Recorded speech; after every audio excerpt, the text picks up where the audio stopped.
I'm looking for Mayor Pat. There we go. Should be on, but just do a test.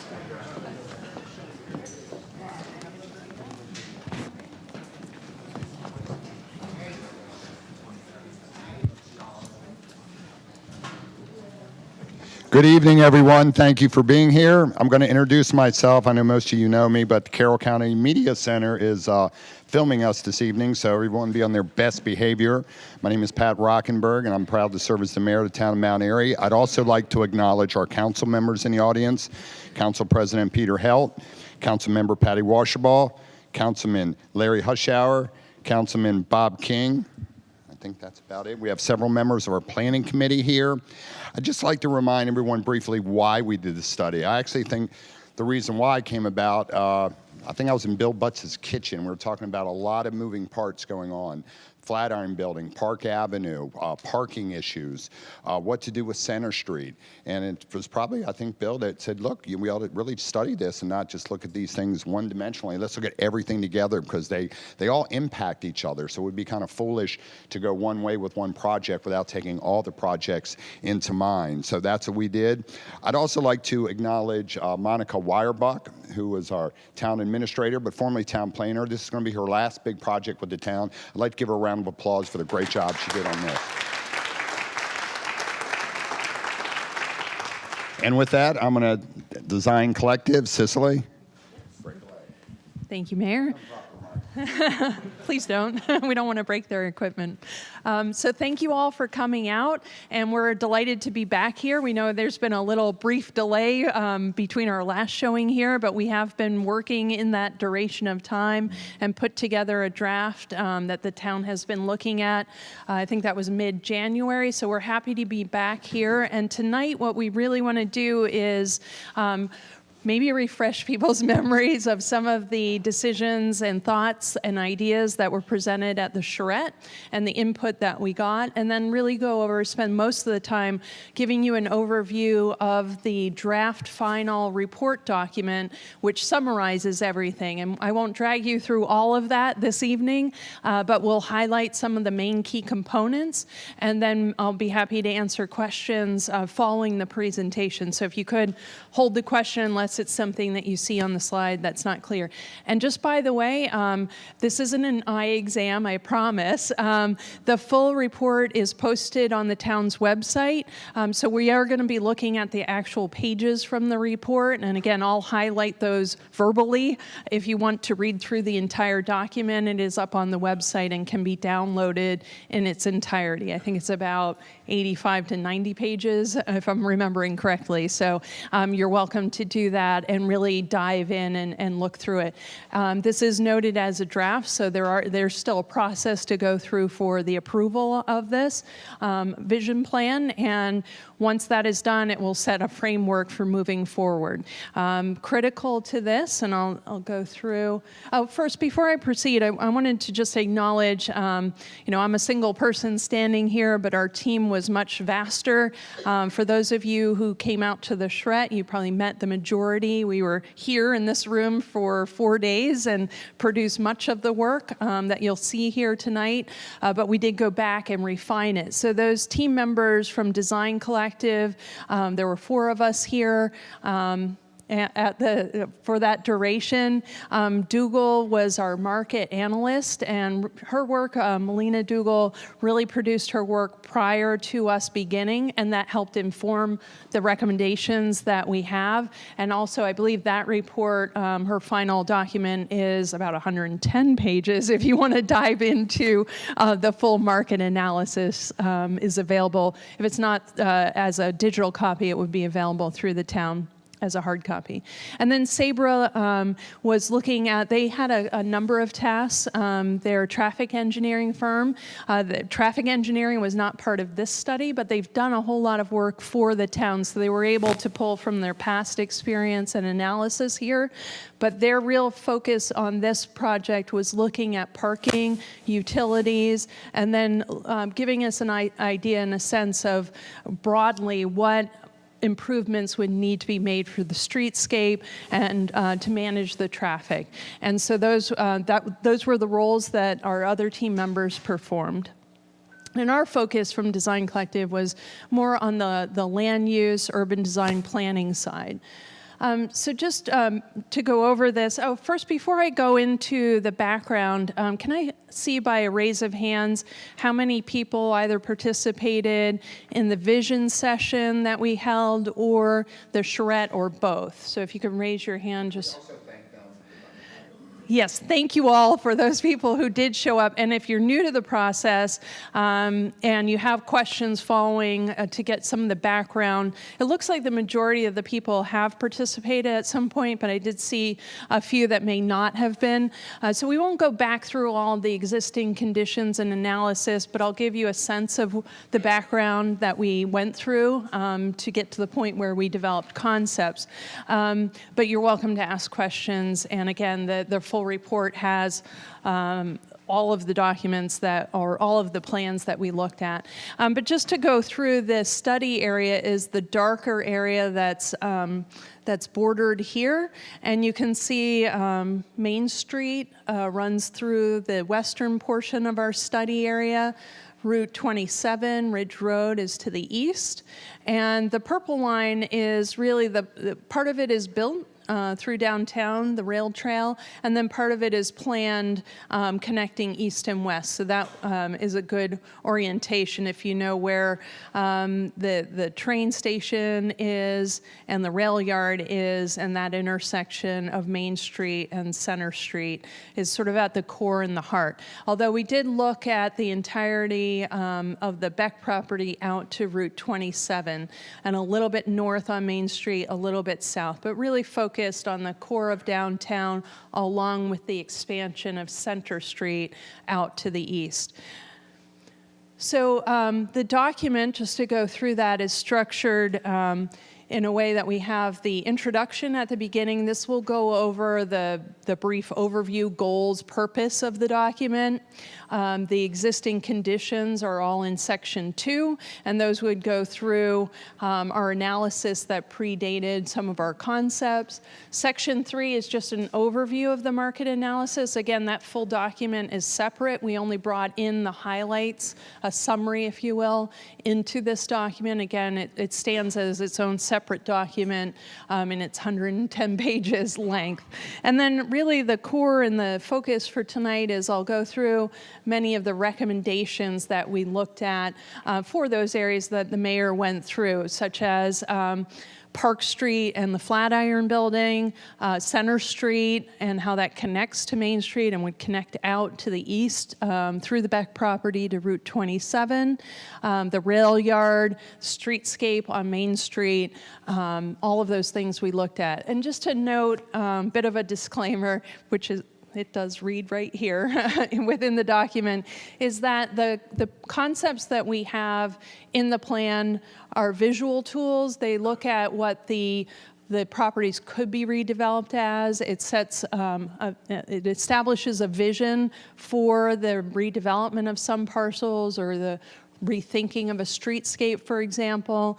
But this isn't a document that you can then, it's not shovel ready. It will require funding. It will require further design and investigation to move forward. But it does accomplish what the goal was, as the mayor said, to look at everything in entirety, develop a balanced plan that looks at the needs of current residents, the growth and the potential redevelopment of parcels that are currently agricultural, as well as how streets will connect. So it tries to balance the input that we received with some of the pressures that the town is facing and some of the ideas to enable the next years to go forward in a very thoughtful way.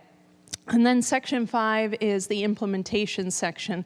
This is a matrix and talks about the timing and the order, the sequencing of how the recommendations might be implemented. Okay, so the existing conditions analysis, again, this will just give a summary or an overview.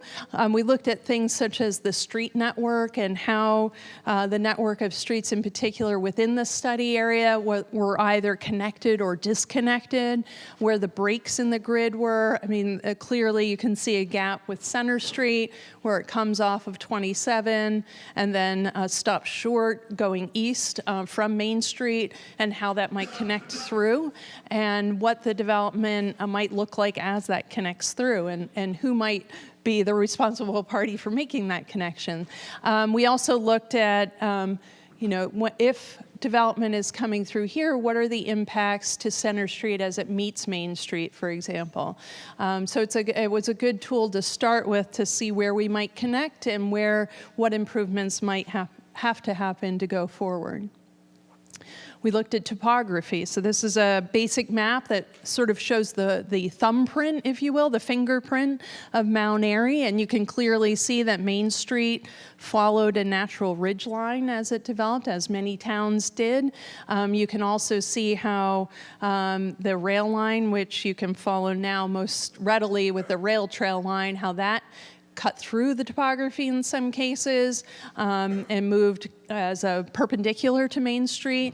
And then you can also see some of the high points within town and how Main Street at the connection point, the core of our downtown area, is actually at a low point. So as you travel southbound on Main Street, you'll notice that you're coming downhill, right? And as you're traveling northbound, you're coming downhill a little bit more slowly, but you can see that this area is actually at a little bit of a low point. So topography was something that we really had to be mindful of as we developed concepts, and you'll see those in some of the recommendations, for example, with Park Avenue and the Flatiron Building, and how the grade plays a part in the topography, plays a part in the solutions that were created. We also took a look at your open space and natural features within our study area and surrounding it, and thinking about how we might provide better connectivity to the existing open spaces that you have within town, and then also how new development might bring in additional open spaces that would be a community benefit as they move forward. So you have a good supply of open space. Some of it is walkable from our study area, some is not.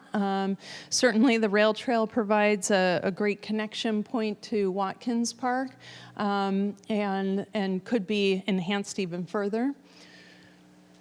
We also took a look at on-street and off-street parking. So this would be the existing conditions within downtown, and SABRA evaluated all of the on-street parking, whether it was restricted, what type of parking it was, and what off-street parking was, and how it was restricted or not restricted, and did an inventory. So you have a total of about 1,442 spaces downtown, but not all of those are available throughout the day to every person coming downtown.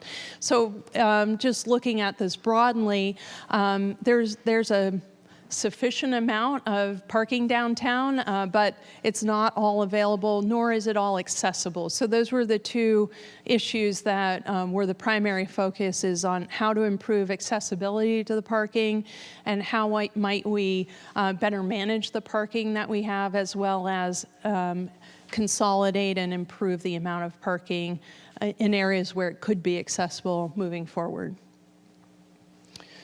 We also, SABRA also looked at the utilities. And this was important to think about, for example, how one of the main concerns was, how do we get gas to the vacant bank building to make that a new usable space? And what we have to be mindful of if we're making streetscape improvements. We also looked at the overhead lines on Main Street and thinking about a variety of solutions to think about how that could be improved or not. That's an expensive endeavor and has to be thoughtfully approached. So we'll talk through a little bit of the recommendations there.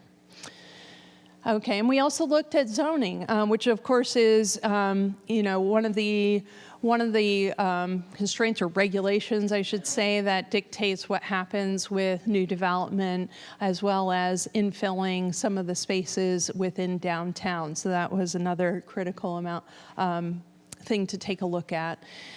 This just highlights what uses are allowed, what uses are not allowed in the various zones, and then what uses are allowed only by special exception, all of which are important to evaluate.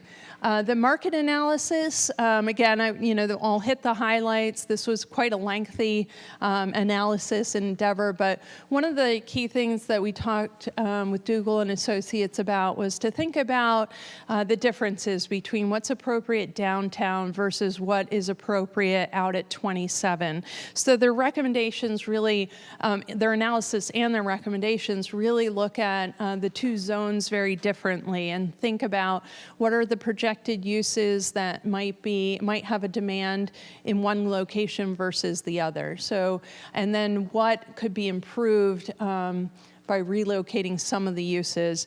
So for example, just to highlight this, there was, there's fairly moderate demand, I would say, categorically over most of the use types. So they looked at residential, both for sale and rental, retail, and office. So the for sale market is pretty strong. And so this quadruple X here means there's a lot of demand. There's a pretty good demand, but it's somewhat capped in the for rent residential. So you might hit your threshold very quickly with one project, for example. One building or a collection of 1 to 3 buildings could hit that cap of your for rent residential pretty quickly. The retail, there is a demand, but it's very different from Main Street out to 27, and the types vary. And then office is, you have a large supply, and we'll look at the graph in downtown, which may not be the best for Main Street, for the vitality and activity of Main Street.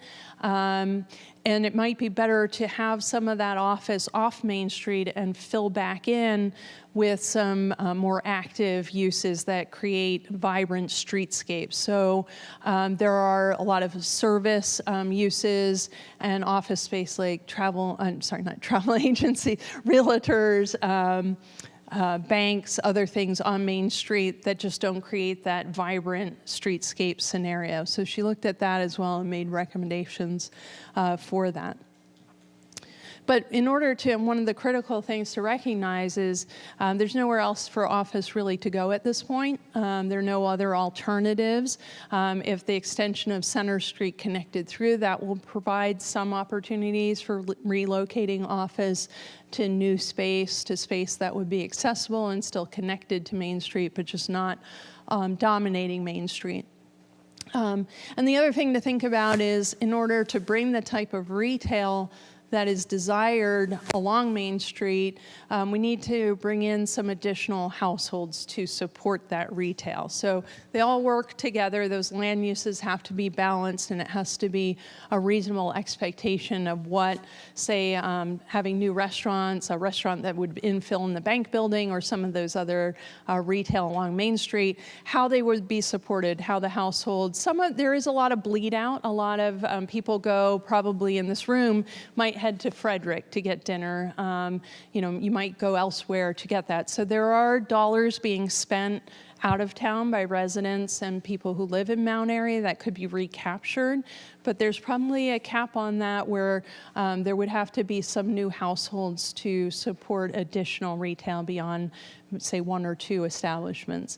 And then also, again, you can see downtown absorption rate. The office is actually showing up as a negative. So right now there's about 42,000 square feet of office within the study area.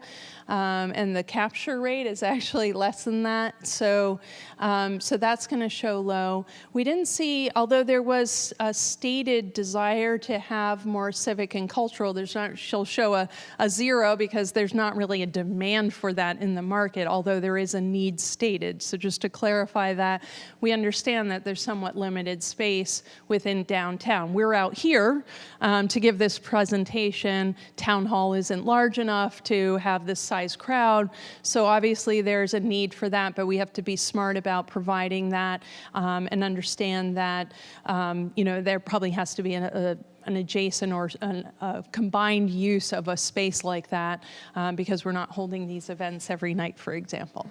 And then the residential, again, the for sale market is, it's pretty high right now, and these are yearly, annual, except for the office, which is over a 5-year period.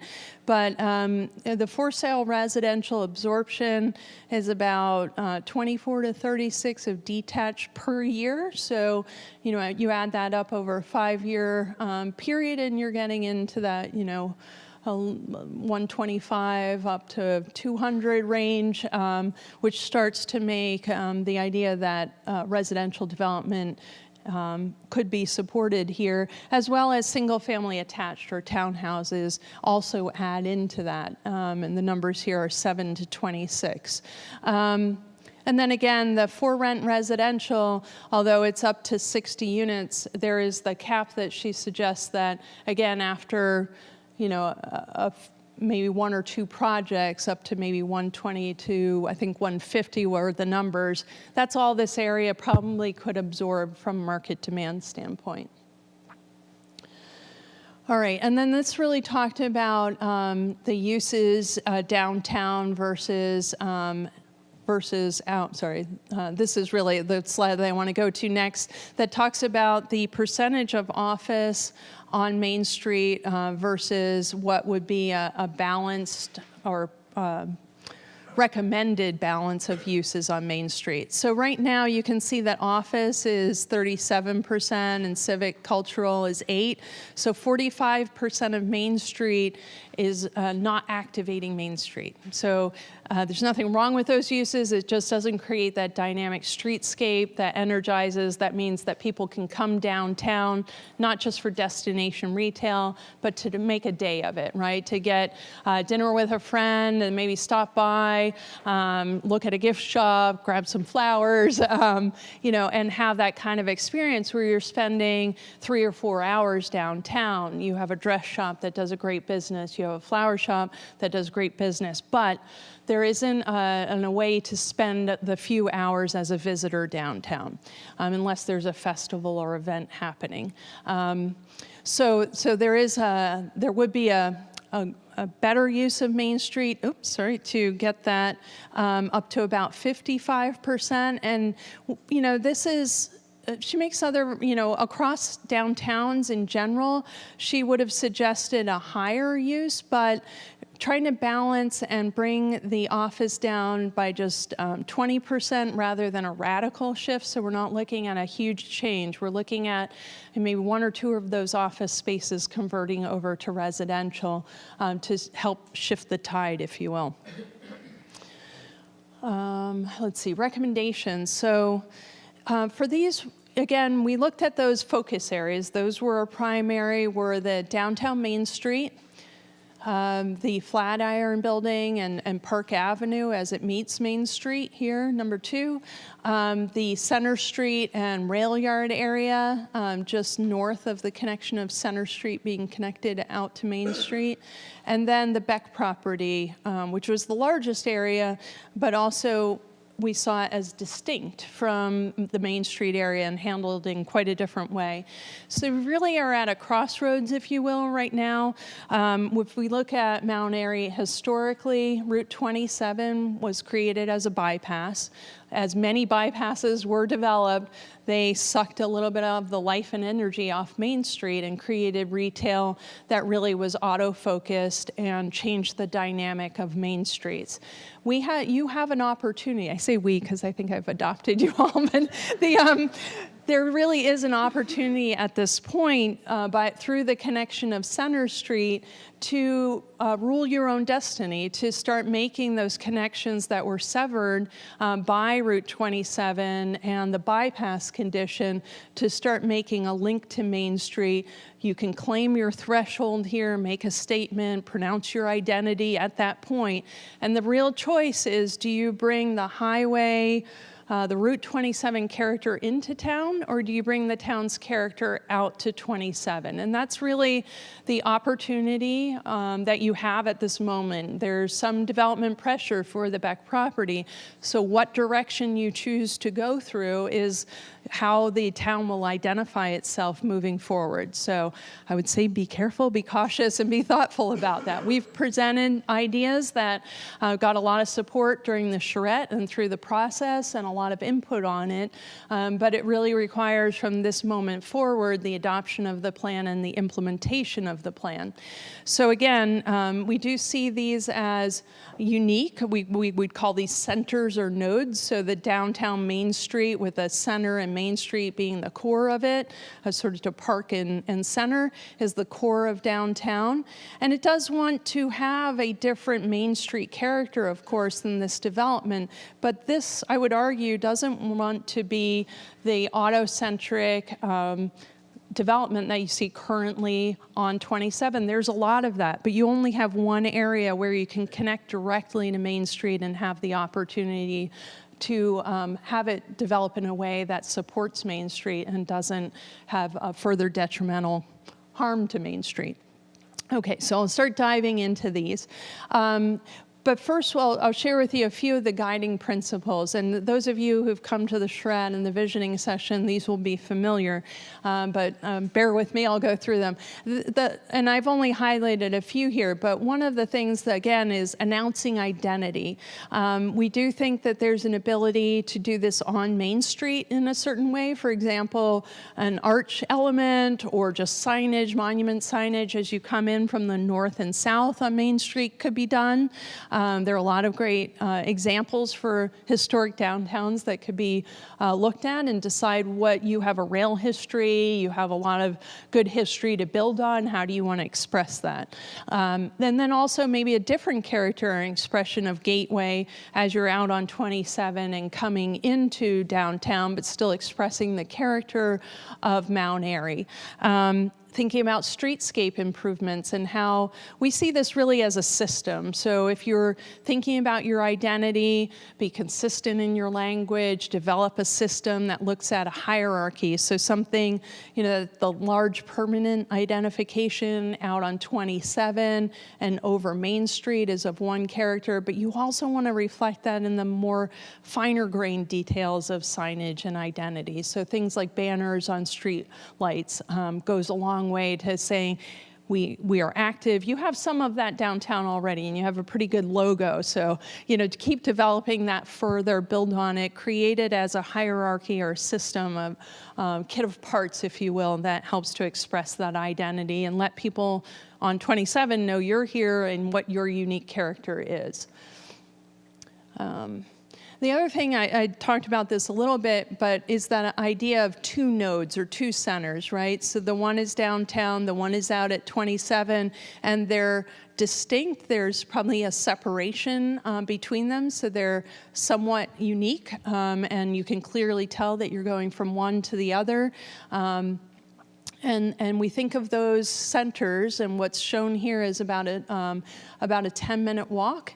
So you can see, and we use the 10-minute walk because that's really what people are comfortable doing for daily trips. So if you were to leave your house, walk to a pharmacy, or maybe not do your weekly shopping, that's hard to carry back, but your general trips, your dry cleaner, go to the post office, those types of daily service, neighborhood service trips are comfortable to do in a 10-minute walk. Most people will opt to walk if they're able versus getting in a car and driving, because just the mechanics of getting in the car, loading up everybody, going out, it's easy, it's a good decision, it's an easy decision to make to just stroll down there. That only works if the environment is nice and welcoming to pedestrians. You can certainly, a bike trip in this amount of time might only be a minute. So again, how we service pedestrians and bicycles within this environment is important. But these two nodes are within what we would call a neighborhood walking distance. So it's certainly, we have to think about people aging in place, and the development should carry through that. Our facilities should support that. We will become less mobile, each and every one of us, through some portion of our life. So it's good to think about, if you want to stay in Mount Airy, if you want to age in place, you want to keep your seniors here. There's a lot of single-family detached housing, but there might not be a lot of accessible housing or ways that you will be able to stay in the community if you're not able to drive. And we are seeing an uptick in population. We're all shifting towards getting older, and there's the silver tsunami coming. So we have about 20 years of growth of people going over the 65 and older. I'm one of them. So in the next 20 years, there will be a whole lot more of us 65 and older than there are now. The statistics are we are about 15%. We'll be about 22% in 20 years. So we really have to think about how that shift is going to impact our housing choices, our ways of moving around, and we should start now to set the stage for responding to that demand. There are only so many ramps that you can build on single-family detached homes, and we don't want to isolate seniors in that way. So as we think about new development coming in, we want to ensure that there's a good mix of uses. That's really how we create dynamic neighborhoods, ones that we can walk to the basic services and needs, and create a sense of civic pride. You have that downtown, right? Downtown is mixed use. What's new development out on the Beck property going to be? And how might that reflect that mix of uses in a different way out on 27? We want to create environments where it's comfortable to walk and dine outside. You meet your neighbors by walking your dog at night. All of those things are great community builders. But we really only accomplish that when we start mixing the uses and have a concentration. Okay, we also want to think when we are building new streets, like the Center Street connection or the new streets on the Beck property, or improving Main Street, Cross Street, Center Street, we want to think about those streets as taking on a different character. We not only want to serve the vehicles, which we've always been pretty mindful of, right? We've, for years and years and years, we've designed streets to just do one thing, move cars. We really want to step back and have a broader look at that. We want to understand that streets should serve multiple users, what we call multimodal, so the pedestrians have a clear and safe means of moving along streets, bicycles, whether they're actual bike lanes or it's a neighborhood street that accommodates sharing the lane with cars. We want to accommodate that. We want to make sure that crosswalks are visual and indicate that people are walking across. Main Street has had some of these improvements made. We want to continue those for any new development, certainly, that's coming in. We don't want to miss the opportunity and just, plow through roads that are 40 feet wide that encourage people to speed through.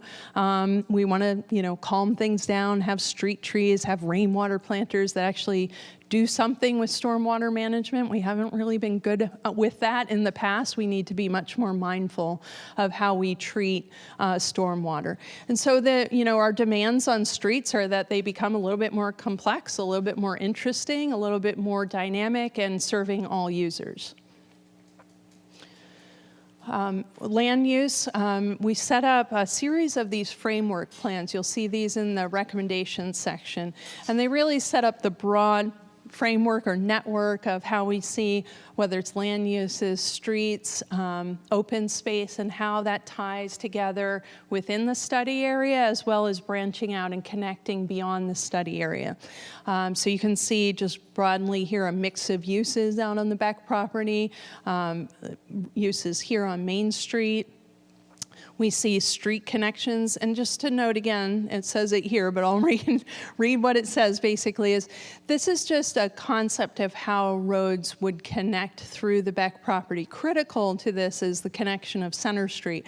How these actually get laid out is for another design team and developer to move forward with. But the main idea is make the connection of Center Street, design those streets to be complete streets, connect if possible to create a better network. We know from Sabra's existing analysis that even with no development, the level of service is going to drop on the surrounding roads. So what we need to do is not expand those roads, we need to create redundancy. So redundancy is creating the network of streets. So if a fire truck needs to get from Mains or from out here on 27 to Main Street, they have a multiple amount of ways to do that. So we create a network of streets that allows a dispersion of traffic, and that's really key. We cannot keep expanding and adding lanes to 27. We can't keep with that mentality. We have to provide better connectivity. Obviously, Center Street to me is the easy part of the equation. That's already set up. You already have two ends, they just don't meet. But how you also can connect to some of the other neighborhood streets, provide that rail trail connectivity to expand to the east and west, those are all critical components of this. And again, you don't, because of the topography, you can see the road meandering through, and then you know to the south how you weave through Park Avenue and get downtown. There are limited opportunities to do this downtown. So we need to be smart with the development that comes in here and demand those connection points, because that's the way we're going to look at how we solve the traffic problem moving forward. This is also looking at the ped and bike network downtown. Again, it's not just the rail trail extending, it's making those connection points. A lot of these predated us, so many of these connection points are already in plans, in ped bike network plans that we're building upon. What we want to see here is the connections again through, and how we make sure that Watkins Park is not just reachable, but safe to move through for lots of users that might be on the rail trail. It's a little daunting right now, I'll say, to get on that rail trail and move to the east. Might not be as welcoming. It doesn't really have an expression on Main Street. You don't really know it's there unless you go to the back of the rail yard and you think, oh, do I want to walk through there and beyond that, fence, chain link fence, and get to it? So some signage, some direct connection, potentially some lighting, all of those things would help to make it more inviting and welcoming. Let's see. Okay, so then we also looked at streetscape types and mapped those, so the network, and I'll just flip through so you can see, we'll go back to that other map, but you can see type 1 would be what we would see and want downtown, on the main core of downtown where there's parallel parking, there's some planting, but it's really in tree pits, there's sidewalk and a storefront zone, and it's pretty clear where everything belongs. But you also have areas, and I'll go back to the map in just a second, where the topography demands that you might have a split or some other buffer planting along the facade of a building or along the street that absorbs some of those grade changes and allows people to move along. And then you have moving out from Main Street, a condition where you want to have it move from what I'll call more urban to more rural, where you might have it changes from commercial downtown to more residential as you move north and south on Main Street, where you have now a continuous planting strip and a sidewalk, and it doesn't go all the way to the building, right? You have front yards, you have other things happening there. And so just going back again, so that first type 1 would be at the core of downtown on Center Street and Main Street, moving out, that kind of transition zone as you move north and south, where there is a commercial still, but it's changing in character. And then as you move to the more residential, you pick up street type 3. So fairly logical, just a map of how to move forward with those as the streetscape improvements happen. All right, so we'll first look at the downtown area here, and we'll look at the juncture of Park Avenue, which you can see hopefully in this upper image, where Park Avenue currently comes down on a slope, an angle, acute angle with Main Street. The Flatiron Building sits at the head of that, and it creates a little bit of an issue trying to negotiate that turn, seeing, if you're coming down looking for traffic. It's also very difficult as a pedestrian to negotiate that. There's very little room. What room there is punctuated by different utility poles, so it's sort of a slalom to get up to Main Street. And then at that point, if you make it up to here, it's really difficult to cross because you have basically a retaining wall connection. So not very accessible is the end result of that. Furthermore, there are issues structurally with the Flatiron Building. The uses that have occupied it have now moved to the rail yard and other spaces. The police station's out on Center Street.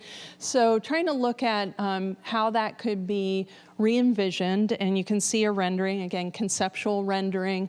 There have been a couple studies that the town has undertaken, so I think there's a fairly good standpoint at this point, or thought that at this point that the steps forward are not too, they did a fairly in-depth analysis of the cost benefit of restoring the building in place, restoring the building and expanding it, tearing down the building and expanding it or replacing it with a similar size building. And where our recommendations came down were to take down the existing building, but replace it with a building that reflects the character of the Flatiron, that raises the floor to floor so it can be actually usable by a retail use. If you've been in that building, you'll know that it's a fairly low, kind of almost like a basement height, ceiling height, and it's very small.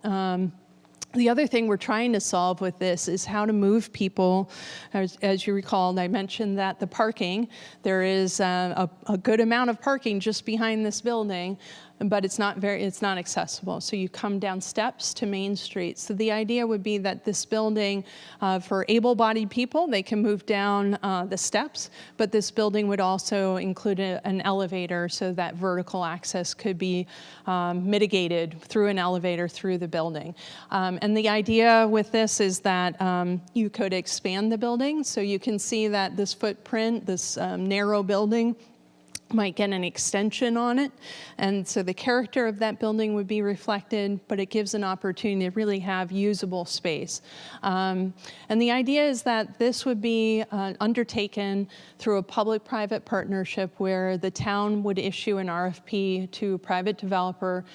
The town's skin in the game, if you will, would be the property, which it owns, the landscape, streetscape improvements, and some of the external improvements. And then the private sector would help build the building, including that vertical circulation. So it's pulling together what the town has as an asset that's not really functioning, not providing a use right now, and turning that around. So again, that we can stitch Main Street together. We do see this. One of the interim solutions that we had looked at was to have an interim open space here.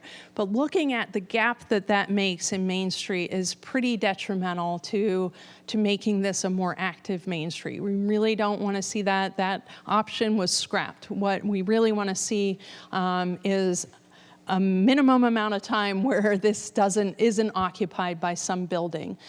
We also, again, want to solve those other problems. So one thing that we're doing is this building sits tight to Main Street, is shifting this building south and east so that you have more room for the streetscape. So you have room for trees and planters and much needed parallel parking on Main Street, trees, then actual room for pedestrians. You have areas here where this is terraced. Now this does remove Park Street, this segment of Park Street, so I'll talk about that on the next plan of how Cross Street is now accommodating that eastbound traffic. And remember, we're also suggesting the connection of Center Street. So all these things should go hand in hand, but we know that they're going to happen in sequence. But what this does provide, if this is taken out, is it removes a a not great intersection, an intersection that's difficult to cross as pedestrian. It also affords the opportunity to have some dynamic outdoor seating and dining experience that would really help to activate Main Street. So all of those things coming together. All right, so we also looked at, here you can see a section. I don't know why the screen's I don't think it's the wall that's vibrating, so it must be the projector. So I'm sorry if everybody's getting dizzy right about now, but there's a little vibration unless it's just me. Is it just me? No, okay, all right, that's good. Okay, so looking at Main Street, this is the condition currently, a street section right now. So obviously we have a given, right? We have buildings that are in place, and we want to see how we can modify that street section to have sidewalks that are accessible to uses, so the ground floor is at grade with the sidewalk to give it that accessibility. We want to try to get street trees in where we can. We want to, obviously we need to maintain the lanes. We can't reduce those, you only have 2. And we also want to bring in some parallel parking where we can. And so what we've looked at here, and this does show the overhead utilities gone. What we are thinking is that those utilities may, again, the town has looked at burying the utilities in the past. At that time, Barney, how long ago was that? 5 years or more? 10 years ago, had ruled that as not a viable option financially at the time. However, so this plan is looking at not burying the utility lines, but relocating them on poles to the rear of Main Street buildings.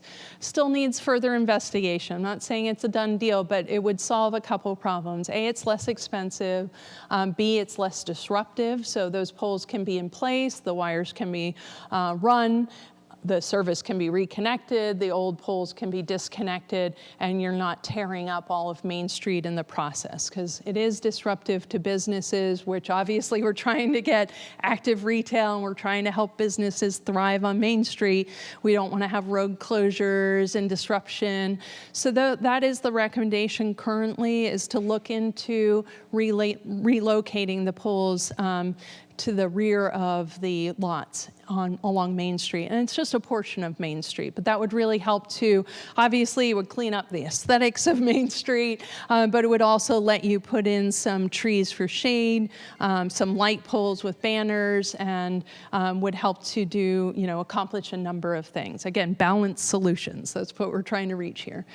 Okay, and then we also, in the document, you'll also see a lot of precedent images. I feel like half the time we spend designing and the other half of the time we spend looking for the right precedent images or examples that will help illustrate the idea and show that lots of places have done it.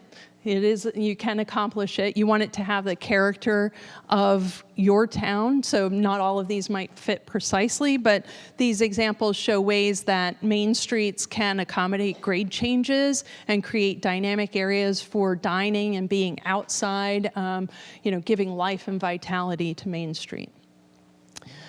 So here's a plan that we're looking at. So Park Avenue currently comes in from the east and then swoops down to Main Street through this site. So the Flatiron building only occupies, again, we've shifted it to the south and to the east. The footprint's expanded, but it still sits within its lot. Veterans Way exists, and the idea is that Cross Street, which happens just further to the east, if you're coming along Park and headed westbound to Main Street, you would turn on Cross Street. Veterans might become one way in the opposite direction, and this parking lot that sits at the top of the hill, sort of prime real estate for your downtown, might have the opportunity to include some redevelopment sites so that as people are coming downtown, a new office building, again, giving opportunities for office to be located near downtown, but not occupying that prime active storefront along Main Street, so it might be relocated here. This movement, though, however, requires that Center Street gets some improvements, right? Because you want people to come down, move along Cross Street, and come to Main Street on a nice streetscape, and I'll show you more about that in just a minute. So again, this solves the problems of the vertical circulation, accessibility from this parking lot down to Main Street. It creates the dynamic spaces, actually improves the business to the south, the cafe. It could provide an outdoor seating area for them as well, and we'll see another visual on that. So this is looking northbound, so we were just on the opposite side, looking south. Now we're coming up Main Street from the south, heading northbound, and the cafe that's just off the image here might have some outdoor seating area. You can see the vertical circulation with the elevator as an appendage to this building that allows people to come from that upper level down to Main Street. You can see an area of sidewalk that allows for passage, some additional parked cars on Main Street. I think it was, if I'm remembering correctly, it adds about 7, which is fairly significant because I think that's about the amount that you currently have on Main Street. So within our study area, that is. You can see some other elements here, such as the banners and the utility poles gone. So again, painting the picture of what it might become. This is the current condition. You can see that embankment. Right now, there's like a parking area here. So it's a trade-off. Those parking spaces are replaced on street, but the advantage of having some more usable outdoor dining area, we think would be an advantage to that business. Okay. All right, so now we're moving to the rail yard area, and I'll just orient again. This is Main Street, moving up and down, and Center Street coming and connecting to Main Street. So you're heading westbound, connecting to Main Street. And we're starting to look at how Center Street might be rethought and reconfigured. Again, this could be done, and you'll see that in our recommendations. They really go hand in hand. The closure of Park Street and the improvement of Center Street and a little bit of improvement along Cross Street have to happen hand in hand for this to work. We need fire truck access to be able to manage this turn. So we may need a larger turning radius here. We need grades slightly improved along here as you move up to the parking lot. This is only when Center Street connects, but our SABRA, broad analysis suggests that we need a turn lane here, an additional turn lane. So right now on Main Street, as you know, Center Street just has 2 lanes, one eastbound, one westbound. When that development happens, and if you're improving Center Street, I would suggest to try to incorporate that additional turn lane as you're making, because now you have the people coming on Park turning down, is to have a right and left turn lane at Center Street. In the long term, this may be signalized, but you won't be able to do that right now until it's warranted. So until the traffic demand reaches that point, it cannot be. But this would be the condition in the long term. Again, in the short term, the improvements need to be in place. Long term may get a signal here. You can see a lot of activity happening here. I'll explain what that is. So right now, on Center Street, they're in the rail yard, the farmer's market happens, the florist and gift shop sits just about here. We have the train station building here, and the caboose sits right here. So the idea is that this embankment right now is not serving tremendously well. And as you come down Center Street, you really can't see what's happening in the rail yard. You do have a staircase that comes down, but we want to amplify that, right? We want to say that if you're coming in on Park Street or you're coming in and exploring Main Street, this is a little bit more cultivated, if you will. It's you can visually see what's happening down here. You might take part of the parking area and asphalt, convert that into a lawn and express the rail lines, the ties exactly, and express the shared use path. So the shared use path is planned to come in, cross Main Street, and then connect through. And what that does is that plaza is very welcoming. It brings out, really the rail trail right now starts right about here, right? So you go through a parking lot, you move along a chain link fence, and then you get to the rail trail. And if you're brave enough to keep going, you can get all the way out to Watkins Park. And it's not even that long a walk, right? It's probably a 10-minute walk out there. But I bet very few people are doing it, and I bet they're only doing it in daytime hours. But we really need to encourage people to get out and be more active. So in order to do that, we need to make this more welcoming. So rail trail might have an expression. There might be signage out here that tells you how, what this is building upon. There used to be rail lines. There might be pop jet fountains that help to activate the new museum space and event space here in the building. The lawn could host events, evening concerts or art festivals. It could also be multi-purpose. So if if a development plan comes along where this is surface parking, but it has special pavers, it has Tivoli lights, those hanging lights over it, that still accomplishes the goal, the intent. But I think really this we see as your main open space within downtown that you can capitalize on and make as your statement piece. And here are some visuals to help with that. So here's Center Street, here's Main Street. The additional turn lane would be right here. The rail yard building is here. The caboose, you can see there. And the event space has an activity. The farmers market's happening. We now have these ramps. Maybe they're overdone here. You might only need one or two, not a whole series, a network over it. Maybe at the end of Cross Street, you have an overlook area. Lots of ideas here to suggest what that character might become. But you can tell along Main Street now, you have great visibility to this, whichever direction you're coming in. This could really be the heart and core and be much more activated and programmed for the town. Sykesville, we kept getting pointed to Sykesville. Sykesville, they're doing something there. They have this art, they're expressing their art, they're expressing the rail. You should go see it. We did. And we're like, well, Mount Airy can do all of that and more. You really have a lot of opportunities here that you can build upon. What if the bank building was now a restaurant with outdoor seating and right next to the caboose is sort of a vacant lot that could become a restaurant, and you're really starting to create this hive of energy. You have some restaurants, the upper deck, the cafe down here, and you're really creating those 2 points. You really want a Main Street that has 2 anchors on the north and south end with some dynamic civic space for gathering on it. Okay, so again, precedent images. We have a lot of those. These are just a few. You can tell we have. So this is just Area 1, what Area 1 might look like, right? With those, the ramps and the seating. Pavilion might be an open pavilion. You want to have the ability to hook up light and sound to that if you're providing that.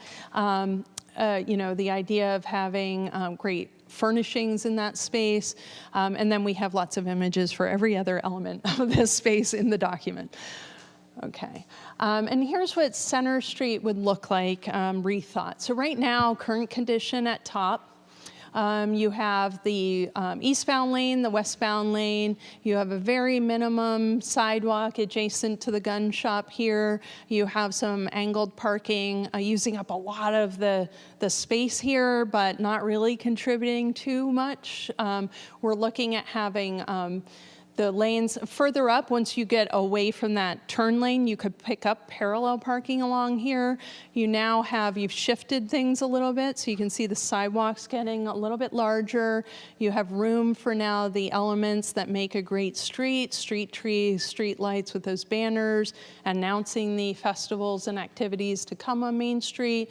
You can actually move on those sidewalks, and you can actually walk side by side with someone you care about, which I think is a great thing on sidewalks in downtowns. And then, as you come to the embankment, you can see the series of ramps coming through. It's more structured. There's visibility to the uses down there. And you've really made an asset out of something that I think isn't, it's not really doing anything. It's just a sloping grade at this point that has landscape on it, but it's not contributing landscape. So, so this is a way to rethink Center Street as it comes into downtown. And then eventually, as Center Street goes past the karate, the bowling, and then stops at some of the service industries. But you can imagine that this character connecting all the way down to 27 and the impact and the invitation that would suggest for people to come downtown. All right, so now, final area, the Beck property. Again, to orient, here's Center Street, now connected. So right now it stops past the office building, and there's no connection through here. So it's not really a long distance to connect. It would make a huge difference. So again, this is just a concept plan. But is suggestive of the type of development we think is suitable to start announcing and be a little bit different than Main Street, but again, could be reflective and emulate some of the ideas of Main Street. But you have, again, that idea of how to capture and announce the identity. Think of an amphitheater lawn. That might be going, and we have that labeled wrong, I was told, so we'll get that corrected. It says Wyman Park. I have no idea how that showed up, but we'll fix that. That's Watkins Park up there. You had the skate park. Now that might be an amphitheater, but this could be a lawn coming up to this building. It would sit proud at the rise of the hill. The topography is coming uphill at that point. So you can imagine, low-rise development, sort of a head house development. Here, as you come in, welcome to Mount Airy, downtown this way. You have the existing office building.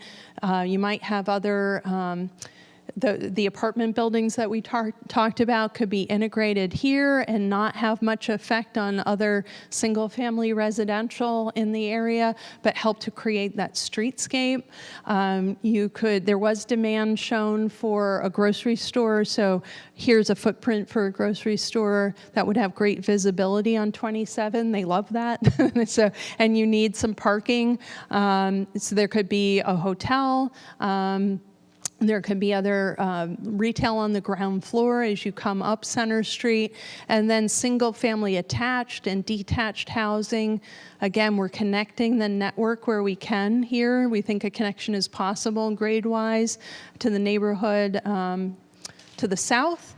We're providing open space and green space, and we've made a recommendation to look at the open space requirements in the range of 5 to 10% of the developable land be dedicated to open space. This plan shows about 8.5 to 9% currently, and we think that's just about right to bring in these neighborhood greens that are large enough to have a pavilion and a variety of active and passive space. So you can see a small green here, a larger central green, the amphitheater or other open space here at the entry. So a lot of things have to, again, if development's going to come, make sure it comes in a way that enhances Mount Airy, not in a way that detracts from it. And you have that, you have the ability to look at that and manage that as it comes in now. Don't wait too long. So we also looked at, one of the things we looked at is, as I mentioned, the police station is currently up here in a newer office building on Center Street, just a little bit a ways from Main Street. We talked a lot about the needs for, what would be the needs for a new police station. We talked about the lease currently expires in 3 years. I know the chief's here, so is that about right? 2 years now. See, time's ticking away. We got to get on this stuff. So the idea is, that building isn't suiting their needs currently. They have a need for an outdoor lot area for impounded vehicles and other things.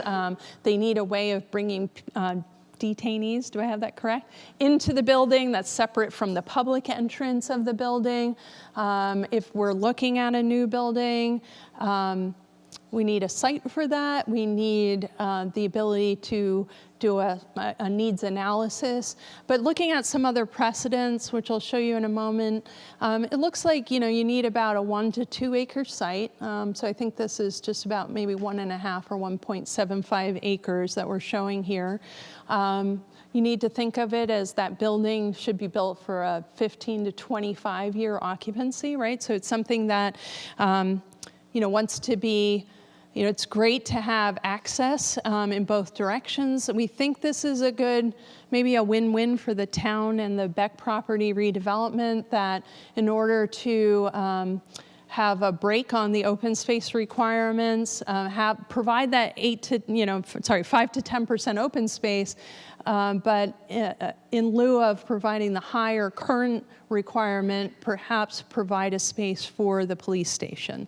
So again, it's a way to, work with that, get a community benefit out of the redevelopment, and provide a site that has great access, has a prominent location as you move into Mount Airy. Police stations should have a civic presence in our towns, right? We want to have them be able to serve their function, have access and easy ins and outs, but we also want to make sure that they make a statement as we bring them into downtowns.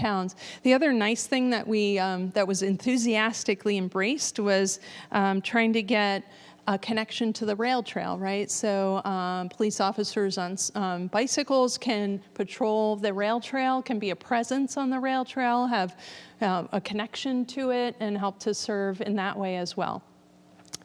Let's see, I think I've covered most things. That's not the only, this wouldn't be the only option, but it seemed like a great location to start, to have the police station here where it's buffering against the more industrial or service uses that are currently at the end of Center Street.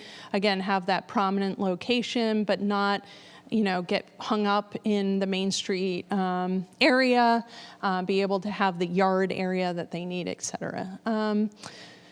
And I think, just basically, again, I'll just reiterate that these would be complete streets. These neighborhood streets could easily accommodate cyclists moving with the speed of vehicles, because they would be all low speed, probably 25 miles per hour or less within the neighborhood. You have the rail trail providing bike service as well. That should actually cross and move across, provide a connection across 27 eventually. Where there would be a signal. Again, there's a lot of different uses that could come in here. We've suggested a range. I don't think it's on probably the other page that we have. Sorry, the page here. A range of uses that would be appropriate and we think would be have a demand for them. Single family detached in the range of 40 to 50 dwelling units, single family attached in the 100 to 150. Again, over the span of time that this takes to develop, that correlates with the market demand that Dougal Associates investigated. Multifamily, again, we don't see that, 150 to 200 is, that 200 may even be a little bit of an overshoot, but that's, where we think that range could be. Retail and office in the 80 to 100,000, so small neighborhood serving retail. The grocery would be the additional, they range from smaller size grocers or 35,000 square feet up to 6,500 for the larger size footprint. Civic buildings, we do see some opportunities for some civic buildings. We had talked about the police station providing a hall that would be used for them for training, but also could be rented out or used for community events. So that's a good dual purpose. Remember, we talked about that earlier, that, community space on its own where, expecting a private developer to just, build a space like this with all its functions may not be practical, but something that could have a dual use and be have a multiple use and be energized and bring people into the police station and in the evenings, have a connectivity to the community, both in service and an actual physical space would be great. So that would be something that could be programmed in. All right, so we looked at, as I mentioned, some precedents that I'm going to forget. Let's see, this one's Thurmont, right? So Thurmont, and then this one I know very well, the Perryville Police Station, which was just built in downtown Perryville and is about the size. Police chief knew both of these very well. So again, a needs analysis would need to be done.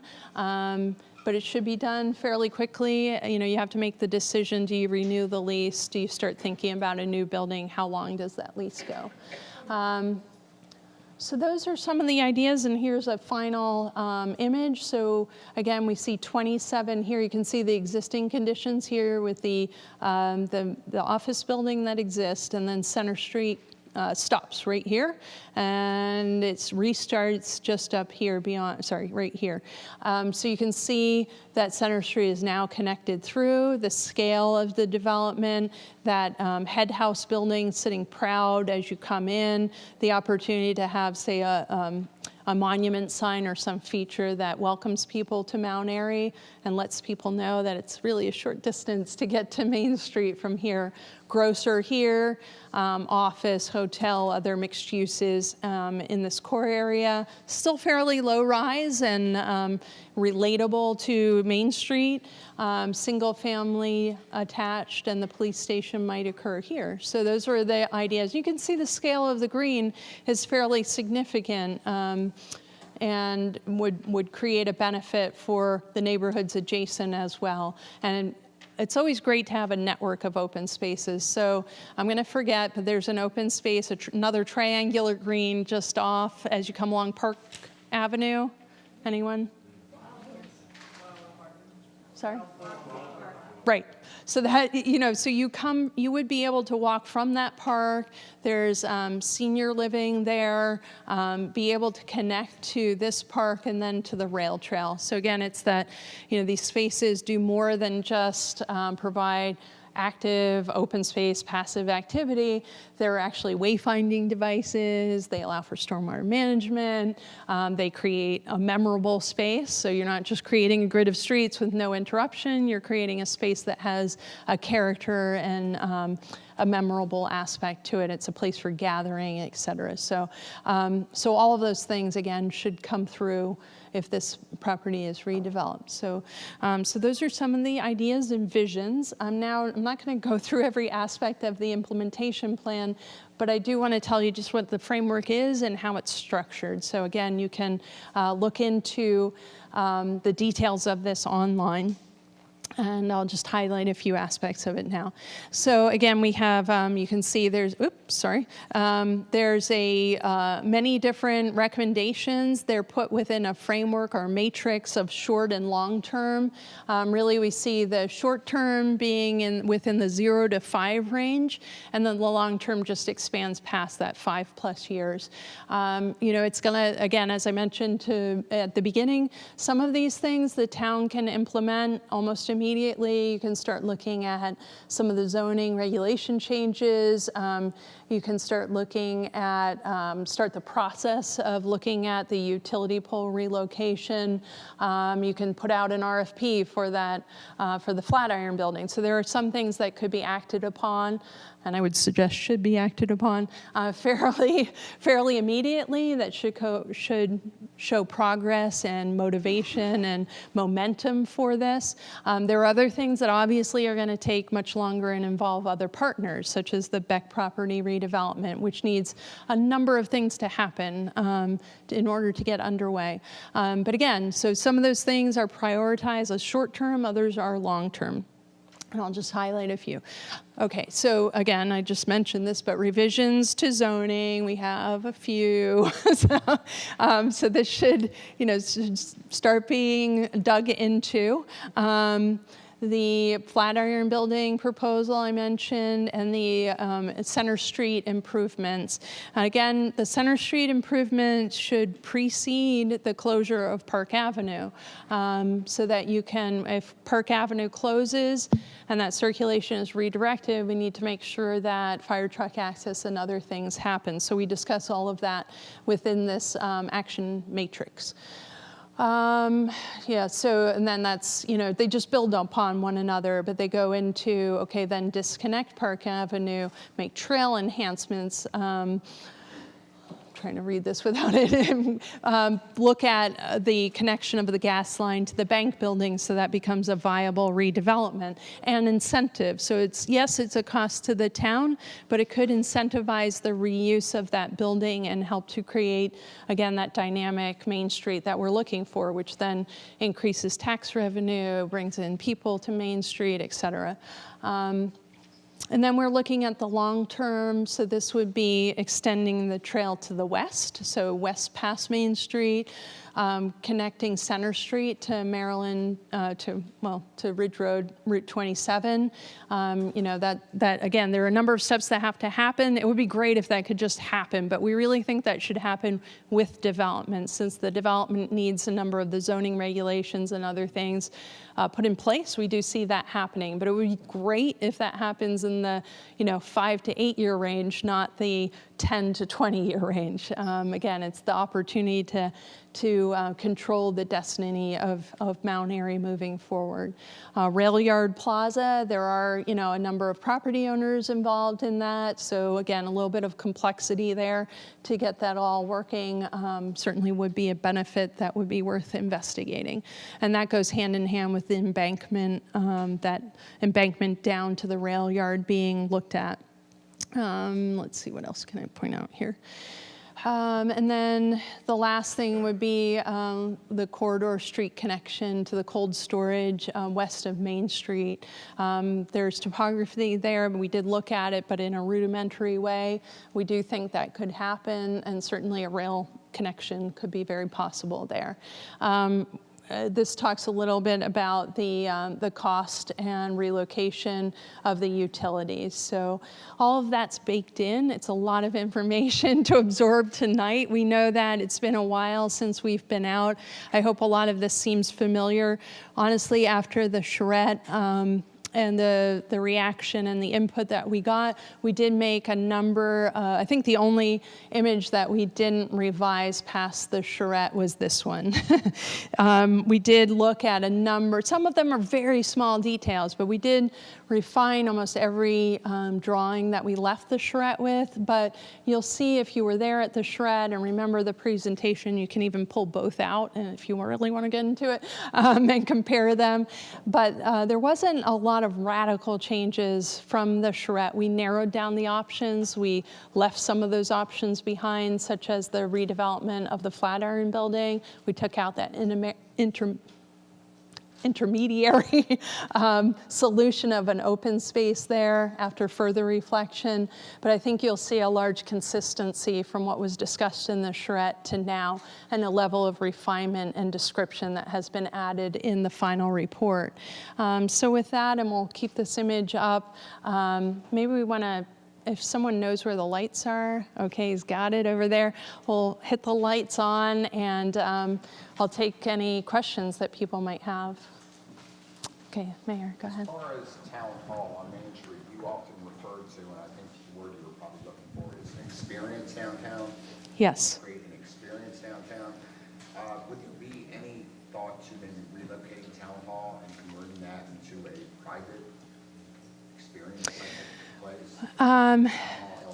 Call me nostalgic, but I think town halls belong on Main Street. Yeah, and it's a great facade. It does have a central focus. I do think you need some more gathering space, and that may mean that you do hold some of the events that would happen typically or traditionally in a town hall in another facility. I just like the presence of the town hall being on Main Street. I think it's, yeah. I mean. No, I don't. That must be. That couldn't be right. I'm guessing that's per foot. Here's the building. Yeah, I'll have to check on that because I'm thinking it. I'm pretty sure council would do that. Yeah. I'll check back in. Yeah, it's got to be. I'm guessing it lost a couple zeros there, honestly. So, yeah. So we'll check on that. That's a good point. I don't know why we didn't catch that beforehand. What a bargain. Okay. Other questions? Yes, Bill? I'm going to go ahead and ask. Given the value and the Oh, thank you.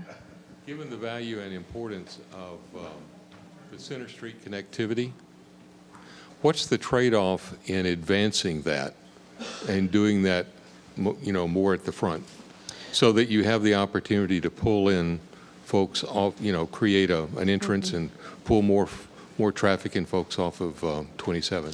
Right, so the trade-offs are the following. I think it would be great, obviously, if it's not tied to private development, that's a cost to the town.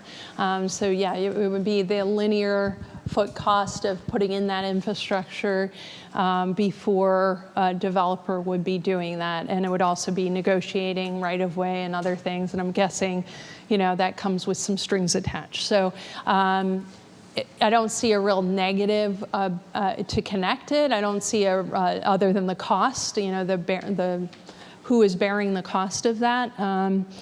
There aren't any other negatives that I can think of that would be a detraction. It would bring people to Main Street that may currently not find their way along Park or other ways into town.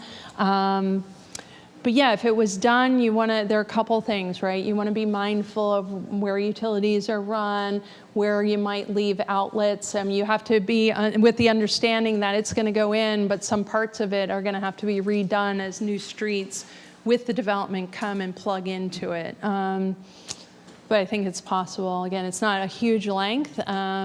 Obviously, it's just negotiation with the current use and seeing that. Good question, though. Go ahead.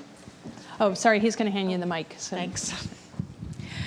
I was just wondering, we currently have a lack of parking when we have events. Mm-hmm. So what is this, if we add more buildings to the current parking lot that's up on the hill, right, where are we going to put more parking? Right, so the online document has a whole section on parking. It gets fairly nuanced, but you can look at that. We looked at all sorts of strategies to tuck in parking and economize parking that's downtown. So it's not it's a simple solution.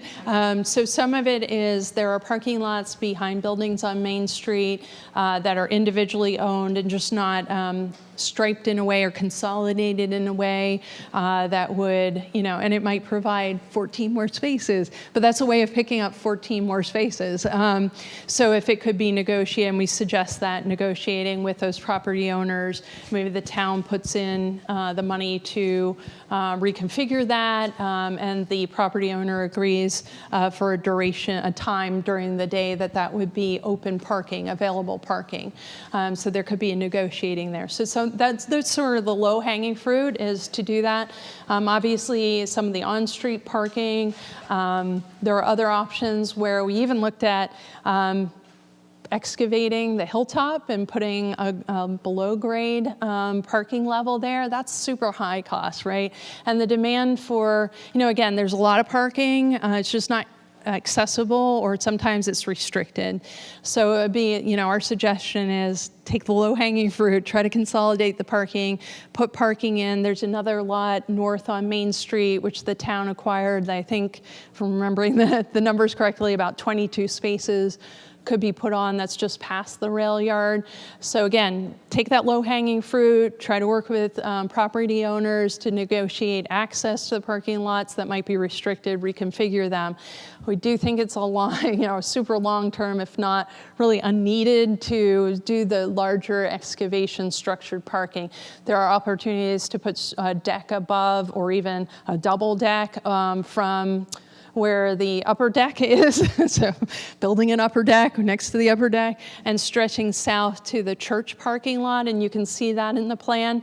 But, in terms of efficiency and economic feasibility, it's a lot of expense for, not a lot of parking. I mean, that the 2-deck plan certainly adds, I think it was 100 plus spaces, but it's just a high dollar price for parking that I think you could do better managing with others. The other thing for events is, connecting Center Street allows you to do shuttle buses. It would be like a 4-minute ride at most from Watkins Park parking lot to Main Street. If you have the Chili Festival, super easy. People come right there off of 27, park their car, and ride the shuttle that would go every like 5 to 10 minutes. Super easy. Lots of towns do that.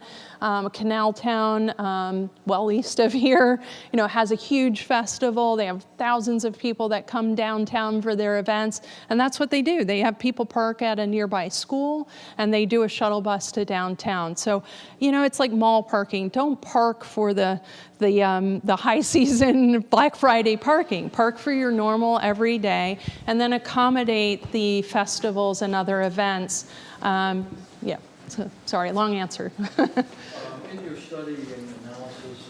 Excuse me. Oh, sorry, mic coming. Hang on, just right here. In all of this work that you've done, did you plan on any green energy technology built into any of this? And if so, how and where? Yeah, so we would encourage, and we do have sustainability noted in here, but in terms of like a central plant, no, we don't think that would be a great. Usually we recommend those, say, on campus plans where there's a large institution and the economy of scale can dictate that.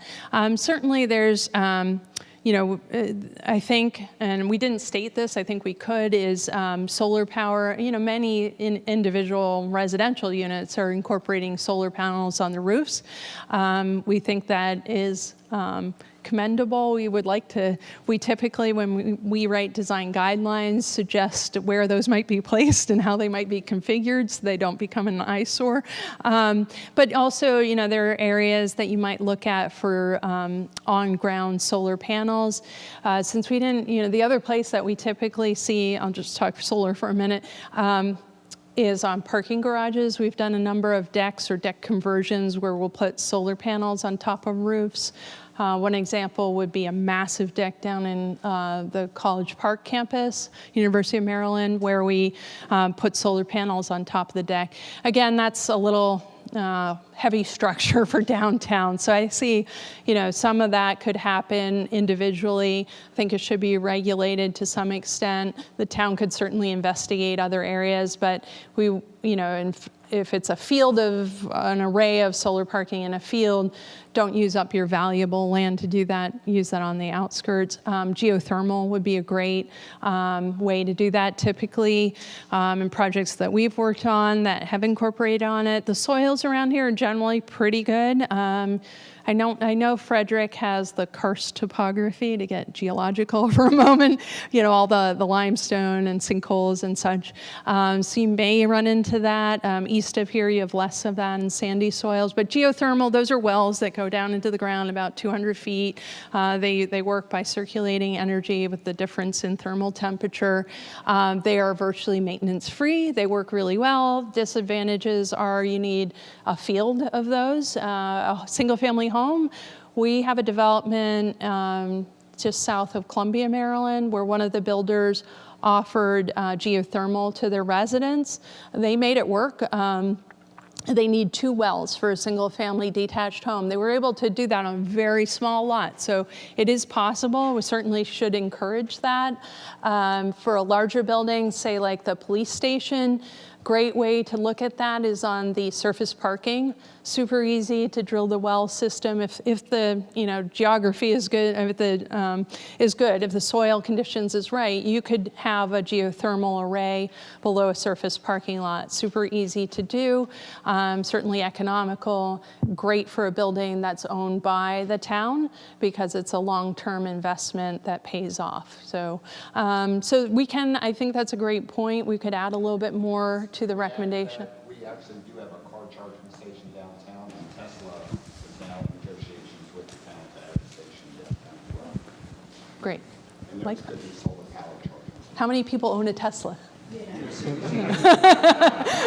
I would like to, but I don't. Yeah, and I see them now that they've rolled out and they're starting to supply the lower cost version, it will happen. Am I losing? Maybe, Okay. yes. All right, we're on mic 2. This one has some juice. Okay. All right, other questions? Go ahead. So you were talking about green energy, but we're not really talking about green building standards. So you have LEED buildings, like the silver and gold and platinum or whatever they are. So Right. that should be isn't that tying into the plan somehow? You could recommend that. So we usually would recommend, and we could add this in. I love the ideas, and I think they're commendable. So we have no problem adding that into the final version. So what we have, for example, in downtown Columbia, there's a recommendation, or there's a requirement rather, that any building over 10,000 square feet meet the LEED certified level. You can think about this, but other municipalities have incentivized going up in the ranking system to LEED silver, LEED gold, LEED platinum, and giving it some tax advantage over time that phases out. So you could look at that. One thing or caution to that is the LEED and USGBC, the oversight body, reviews the application. So you can set the goal for LEED, but it's really hard to say you must achieve it because it's only after the fact, when the building is occupied, that you know that you got it. So it can't be tied to the approval of, say, a site development plan or a building permit. But you can, set the standard for that. You can say, we would like any building to aim to achieve LEED certified. That's certainly, we think, most of the buildings that we design now, we have, our spec is completely, it's actually above a LEED standard, super easy to achieve. We would think that most architecture firms can handle that. What you don't want to do is put that onus on smaller, single-family detached. There are better LEED for homes or Green Home, the Green Star. I think that's right. It's green something. That's more of a residential scale and is more appropriate. But I think any of those measures are good to look at. We'd be happy to incorporate that. From people wanting to develop it, there's an added cost to it too. So unintended Yeah. negative, But there are I used to work for economic nearby county, so we incentivize, we work with the state agencies to get those. we Okay. have already taken the lead on water conservation, so in that Right. regard, Yeah. not every part of it.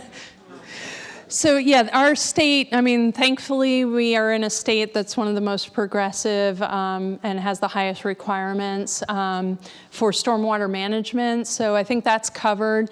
We design a lot of projects where we're doing rainwater planters, we're doing underground cisterns. We do, there's a whole lot of measures that you need to incorporate these days, permeable pavers, et cetera. So that's covered. But I think we can hone in on some of the energy use overall. So our street lights, they should, and we typically write standards that all street lights should be LED. There's no real excuse not to. They all should also be dark sky compliant, so you're not adding to light pollution, night sky light pollution, setting a goal for buildings over 10,000 square feet, encouraging others to meet other standards, all of those great ideas. Okay, other great ideas. Go ahead. Oh, sorry, Mike? Yeah, I'm just saying, I think we probably need to wrap it up soon. Okay. So I just also wanted to reiterate that John Breeding, town planner for Mount Airy, that at the end of this, the next process, it'll go to our planning commission for review and adoption. Then it'll get forwarded to our town council for final adoption. So and that'll take a couple months to get to that end process. Right. Okay, so we'll take your question, and there's one other. Go ahead. Last point, number 18. Thank you very much. Number 18 called for converting the Main Street from the state ownership to the town. Yes. Why did you recommend that? And how far out is that recommendation in years? I don't Right, so this is in 30 the years, long term, it's just 5+ because it takes a lot of discussion and evaluation. The town had looked into this before. It's certainly possible, but obviously State Highway would have to be part of that discussion. Our planning efforts didn't reach out that far. Saber Wang, who was one of our sub-consultants, certainly has a lot of knowledge to bring forward, so if that wanted to be investigated, they could be a conduit for that conversation. So there are, it really should be evaluated in a pros and cons manner because you will have a lot of advantages to the town where you can take on the utility, you can take on the streetscape improvements, you can do a lot more things. You can control the speed of the road, you can put in crosswalks that you want to put in. All these things become possible, but then the flip side is that now the town has maintenance. Okay, so yes, pros and cons, and that's why it's a lot of conversations with other folks involved. Okay, any other questions? One more question? Okay, seeing none, I will say thank you. I'm going to turn it over to Mayor Pat again. We really appreciate being invited to the town and helping to shape the future.